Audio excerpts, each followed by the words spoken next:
So, life messages, guys, clean it up. Ibig sabihin nito, mag-cleanse kayo, no? Kasi, especially kapag feeling nyo sobrang nega na kayo, sobrang drown na kayo sa kamalasan, pagiging nega, it's about time na mag-cleanse kayo, mga kapiksi. Maraming pamamaraan ng pagki-cleanse, guys. Yung pinaka-the best is yung paliligo sa tubig dagat. Kasi yung dagat, meron siyang cleansing properties.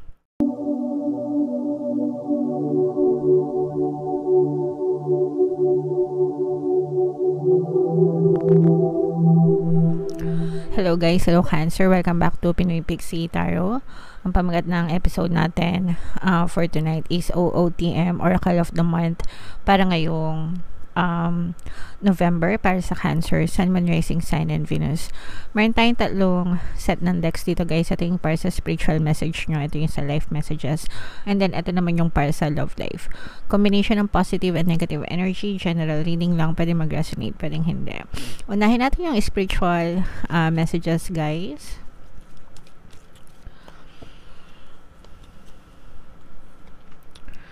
The universe works fast when I'm having fun. So, the reason kung bakit, ibig sabihin nito guys, the universe works fast, ibig sabihin nito, fast delivery ng inyong manifestation. When you're having fun kasi nasa high vibration kayo, high frequency of vibration. That's why mabilis nang ma-manifest yung mga desires nyo. But it doesn't mean na kapag low vibration kayo, hindi na magma-manifest yung desires nyo. Ibig sabihin lang nun, it may take a little bit longer. That's why palagi nating sinasabi sa inyo na be positive, be positive, be positive, diba? Kasi kapag like I said, pag positive kasi kayo, least yung resistance nyo. Pag yung least resistance, yung pag sinabing resistance kasi guys, blocks yun, blockages, okay?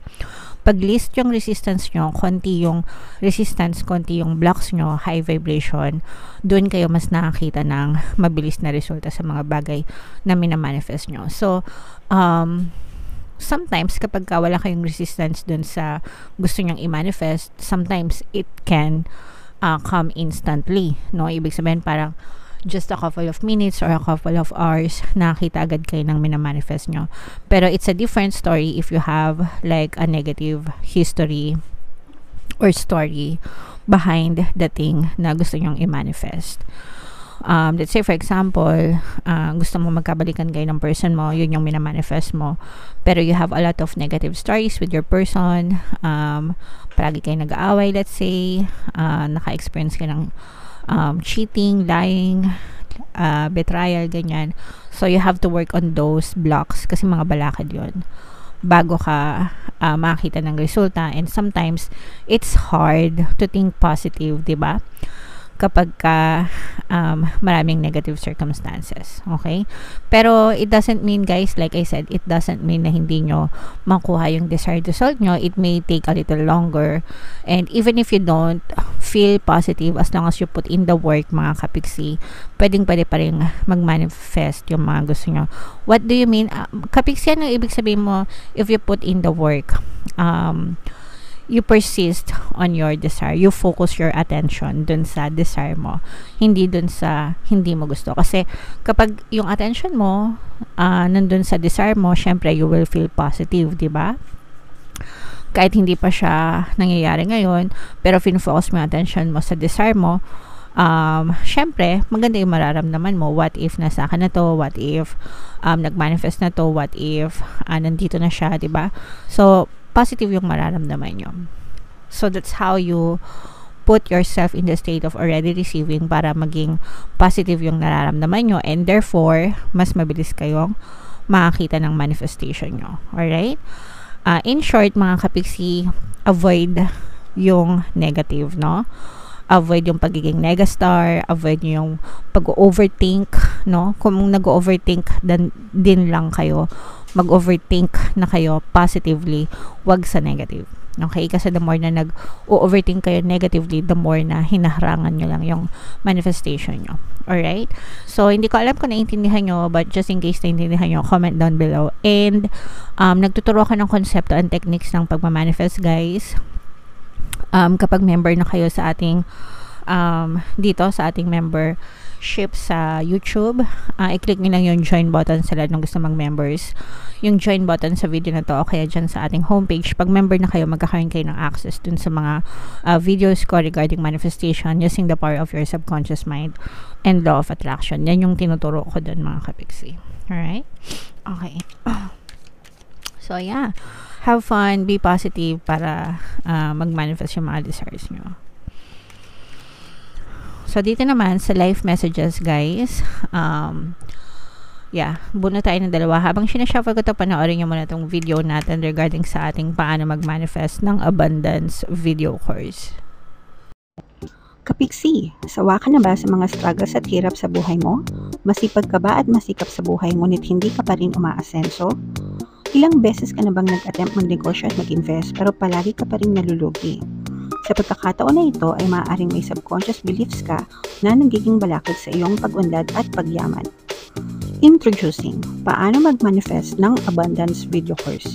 Dito ay matututunan mong ma-overcome ang mga balakid mo para tuluyan ka ng umunlad, umasenso, sumagana, maging matagumpay, successful at maswerte sa iyong kabuhayan, pera, trabaho, negosyo, salapi at kaperahan ng bonggang-bongga.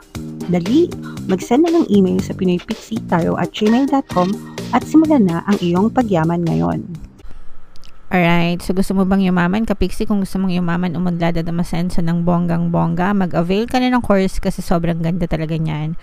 And meron tayong sale, guys. Good news, no? Until October 31, magbibigyan ko ng 10% discount sa lahat na mag-avail ng course. So, mag-avail na kayo, guys, habang may sale pa tayo.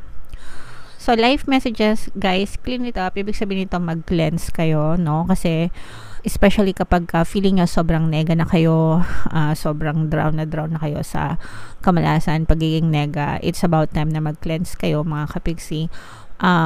Maraming pamamaraan ng pagki-cleanse, guys. Yung pinaka-the best is yung paliligo sa tubig dagat. Kasi yung dagat, meron siyang cleansing properties. So, kung malapit kayo sa mga tubig dagat, ligo lang kayo doon, maki-cleanse kayo. And kung wala naman, mag-search na lang kayo, guys, na maraming pamamaraan. Pwede kayo maligo ng tubig na may asin o kaya naman magpausok kayo ng sambong. Yan, cleansing din yan. So, i-search nyo lang, guys, yung mga pamamaraan. Pero, hindi lang yung katawan nyo yung i-cleanse nyo, even yung space nyo, no? Yung workplace nyo, yung bahay nyo, mas maigi kung kini-cleanse din, mga kapiksi. Alright? And then, TikTok, mga kapiksi, time is just an illusion, okay? Pwede mong i-manifest yung gusto mo ngayon as you would manifest in the future, guys. So, time is irrelevant when it comes to manifesting because you should already feel your desire having it now and then you will see it in your reality. Pero, wag mong sayangin yung everyday, every oras, every hour na pinagkakalob sa ni universe kasi binibigyan ka ng chance ni universe every day na i-create mo yung buhay na gusto mo. Spend your time wisely, mga kapiksi, by focusing your attention dun sa mga gusto mo, sa reality mo versus dun sa ayaw mo. Okay? Kapag ikaw ay nagko-complain, you're wasting your time. No? You're wasting your time. Kapag ikaw ay nagreklamo, you're wasting your time. Your precious time. Your precious energy. So, spend it wisely, mga kapiksi. Focus your attention dun sa desires mo. Be grateful. And appreciate all the blessings. That's how you will spend your time wisely. Alright?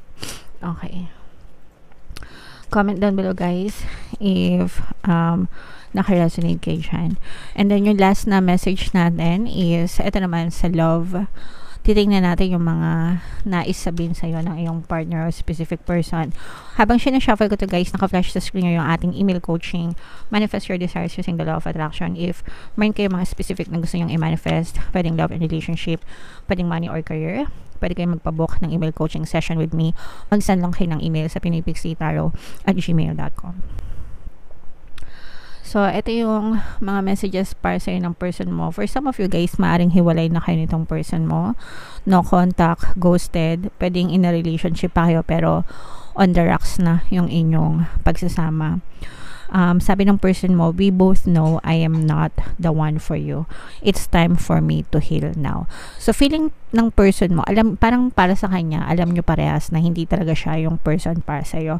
For some of you, pwedeng forbidden din kasi yung relationship, no? So pasintabi na lang, if in case na forbidden yung relationship nyo, alam niya na hindi tama yung inyong ginagawa. Pero in case na hindi naman forbidden yung relationship nyo, feeling lang ng person mo na parang hindi siya yung the one para sa'yo.